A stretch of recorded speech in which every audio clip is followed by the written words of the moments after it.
Assalamualaikum warahmatullahi wabarakatuh. Perkenalkan nama saya Dimas Faiz Aulia, mahasiswa S1 PJJ Akuntansi Universitas Siber Asia.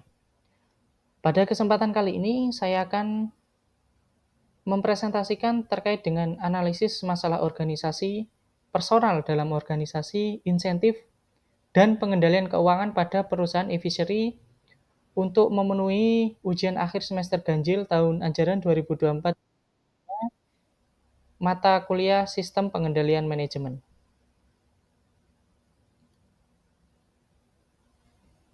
E-Fishery merupakan perusahaan aquaculture yang berbasis teknologi. Perusahaan ini mengembangkan teknologi Internet of Things atau IoT untuk meningkatkan efisiensi dan akuntabilitas bisnis budidaya ikan dan udang. Perusahaan e-Fishery ini didirikan pada tahun 2013 oleh Gibran Huzaifah. Perusahaan ini berhasil meraup keuntungan yang besar di Indonesia sejak 3 tahun terakhir. Namun, walaupun meraih keuntungan yang besar, perusahaan ini diduga telah melebih-lebihkan pendapatannya sebesar hampir 600 juta dolar, 600 juta US dollar atau sekitar 9,7 triliun dari rentang waktu Januari hingga September 2024. Penggelembungan dana tersebut diduga sudah berlangsung sejak tahun 2018 silam. Kejadian ini tidak hanya mengguncang reputasi perusahaan tersebut, namun tentu akan merusak kepercayaan investor terhadap perusahaan startup di Indonesia. E-Fishery ini adalah startup yang bergerak di bisnis budidaya ikan dan udang.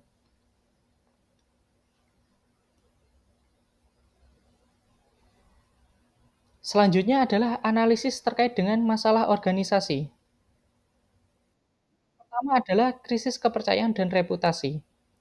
Salah satu masalah terbesar yang dihadapi oleh e-Fishery adalah kerusakan reputasi yang sangat besar, yang dapat merusak hubungan investor, pelanggan, serta mitra bisnisnya.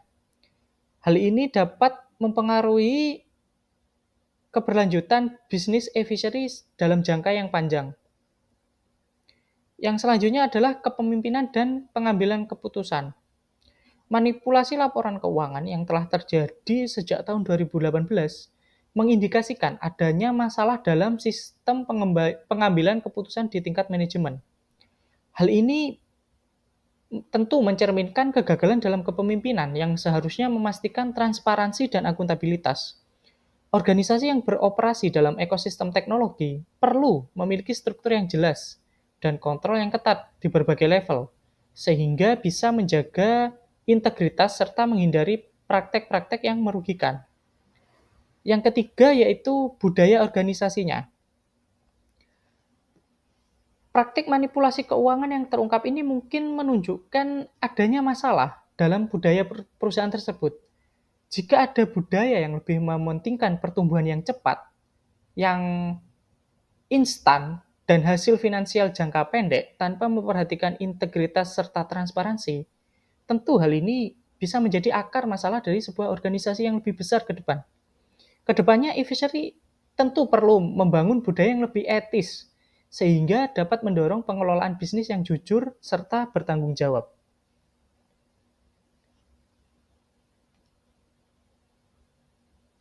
Analisis yang kedua yaitu analisis personal dalam organisasi. Yang pertama adalah ketidakcocokan antara tujuan perusahaan serta dan integritas individu. Praktik manipulasi yang terjadi tentu mencerminkan adanya ketidakcocokan antara tujuan pribadinya, misalkan target keuangan jangka pendek atau tekanan untuk menunjukkan pertumbuhan yang pesat dengan standar etika dan integritas perusahaan. Yang kedua adalah pengawasan dan akuntabilitas. Pengendalian personal di perusahaan seperti e-Fishery tampaknya kurang efektif dengan tidak adanya pengawasan yang memadai terkait laporan keuangannya. Pengawasan terhadap karyawan dengan data keuangan tentu harus lebih diperketat untuk menghindari penyalahgunaan wewenang. Kepercayaan dalam personal yang memegang tanggung jawab dalam laporan keuangan menjadi isu yang sangat penting dalam menjaga integritas perusahaan. Yang ketiga adalah tantangan dalam retensi karyawan. Perusahaan akan mengalami kesulitan dalam mempertahankan karyawan yang berkualitas, terutama yang bekerja di bidang keuangan atau audit yang bisa menyebabkan penurunan semangat kerja atau peningkatan turnover karyawan.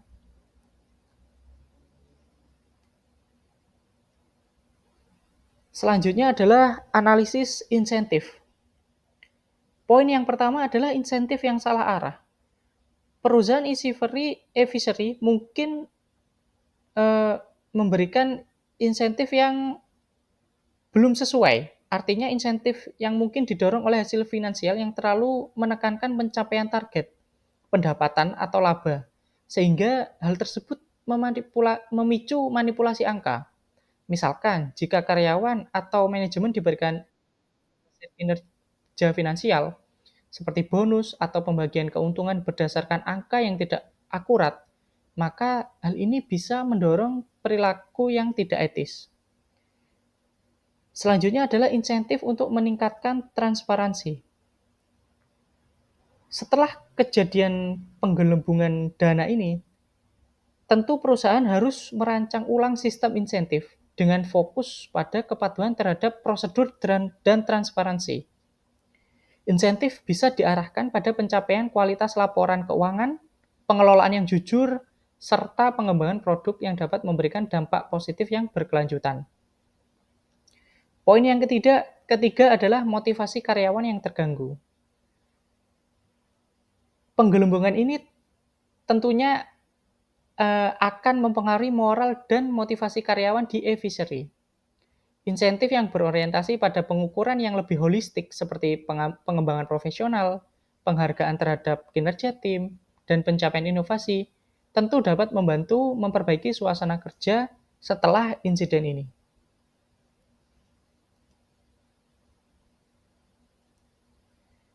Selanjutnya adalah analisis pengendalian keuangan. Yang pertama adalah manipulasi keuangan dan akuntabilitas. Kurangnya pengawasan dan transparansi dalam laporan keuangan menjadi titik masalah utama dalam kasus ini.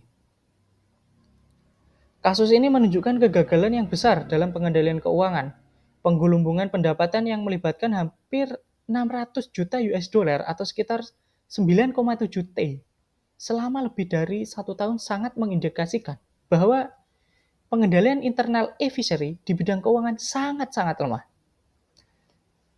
Yang kedua adalah auditor dan pengawasan eksternal. E-fishery perlu meningkatkan kualitas audit internal mereka dan melibatkan audit eksternal yang kredibel untuk memastikan bahwa laporan keuangan yang disajikan sesuai dengan standar yang berlaku. Pengendalian keuangan yang buruk tentu akan menunjukkan bahwa perusahaan tersebut kurang kredibel. Selanjutnya adalah proses pengelolaan dana yang lebih ketat. E-fishery harus segera mengimplementasikan prosedur pengelolaan dana yang lebih ketat, yang cakupannya meliputi verifikasi dan validasi, serta lebih teliti terhadap semua transaksi dan laporan keuangan. Dengan pengendalian yang lebih baik, perusahaan tentu bisa memastikan bahwa semua data yang dipublikasikan dapat dipertanggungjawabkan. Sehingga investor yang akan berinvestasi ke mereka tentu akan lebih percaya.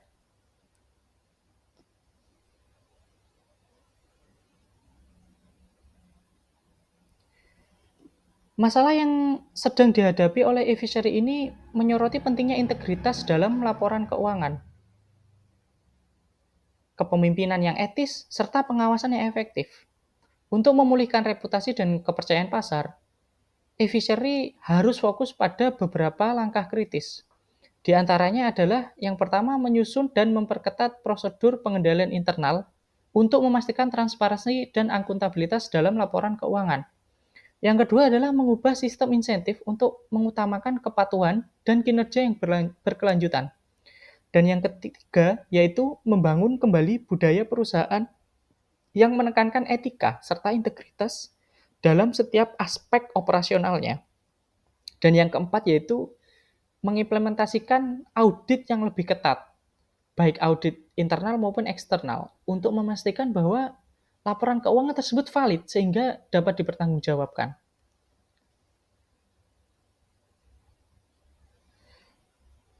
Baik, demikian penyampaian saya terkait dengan materi analisis masalah organisasi, personal dalam organisasi, insentif, dan pengendalian keuangan pada perusahaan e-fishery.